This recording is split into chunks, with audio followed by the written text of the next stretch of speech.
একটা গ্রাম ছিল যেখানে সূর্য ডুবলেই মানুষজন তাদের দরজা জানলা শক্ত করে বন্ধ করে দিত, কারণ সেই গ্রামের নিয়মটা ছিল ভীষণ ভয়ঙ্কর। রাত ঠিক 12টার আগেই প্রতিটি বাড়ির বাইরে মাটির পাত্রে সবচেয়ে ভালো খাবার রেখে দিতে হতো। গ্রামের লোকেরা বলতো যদি কেউ খাবার না রাখে তাহলে পরের দিন সকালে সেই বাড়ির কোনো একজন সদস্য মৃত অবস্থায় পাওয়া যায় এবং তার শরীরটা একেবারে ফাঁকা হয়ে যায়, এবং এই ভয়ে প্রতিটি বাড়ির বাইরে খাবার রেখে দিত। সেই গ্রামেই ঠুংঠুং নামে এক লোক থাকতো।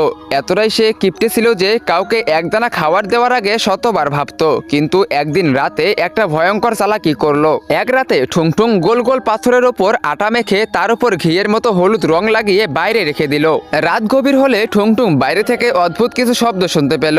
ভয় আর কৌতূহলের মাঝে সে ধীরে ধীরে উঠে জানালার কাছে গিয়ে বাইরে তাকালো। সে দেখলো একটা ছায়া ঝুঁকে বসে সেই খাবার চিবাচ্ছে।